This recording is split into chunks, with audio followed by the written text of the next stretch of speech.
Samson and Delilah. It says in the scripture that Delilah is also from this valley of Zarek.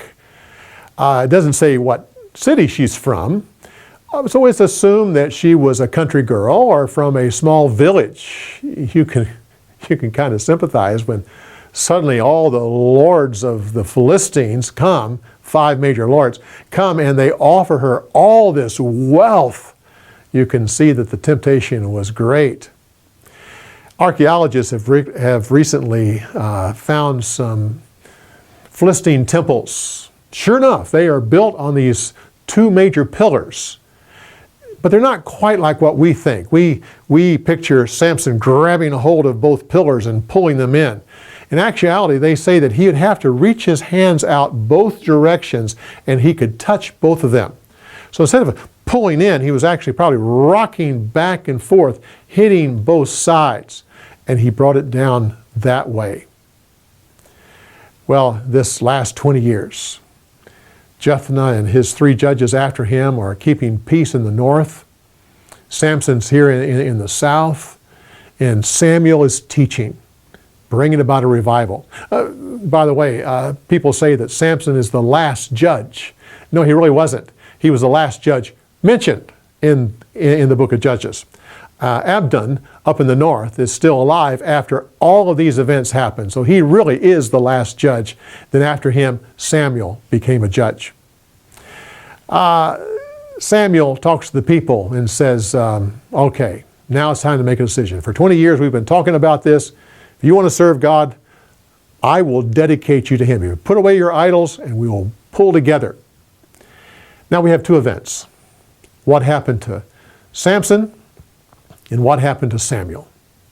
Scholars hold that they happened near one another. I'm one of those who hold that they happened at the same time. It would go like this. The Philistine hear that there's this congregation of people meeting up north. They think it's a rebellion.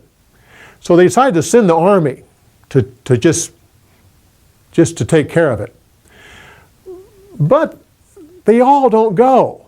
The leadership of the army stay with the leadership of the Philistines because there's this big party going to go on at the temple. And they've got Samson and they're going to make fun of him. So they send the army north to take care of that problem up there, and the rest of them stay south. Well, when they get to the north, and this is the Battle of Ebenezer, God fights against them, and again you read about this in 1 Samuel, fights against them, the people chase the Philistines and basically destroys them. At the same time, Samson brings down the temple and kills all of the leadership, not only of the army, but also of the people.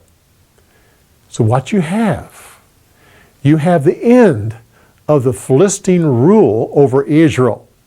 That's what it says in 1 Samuel. In Judges, it says that this rule lasted for 40 years. You have the 40 years, you have the 20 years of the apostasy and the 20 years of Samson. So with this double blow, this Samson killing the leadership, Samuel killing the army, it does away with the Philistine rule over Israel. This was a great success. And this starts another 20 years. 20 years where Samuel is now judge. It's a time of peace. The Philistines are not a bother anymore. They are trying to reorganize, and it takes them 20 years to do that. The Ammonites, that isn't a problem anymore either. He has a circuit where he continues to teach the people. He continues to build them up, getting them ready for the time of the kings. And that comes up later. Well, this is the end of the stories of Samson. We have a few more stories to deal with before we end the book of Judges.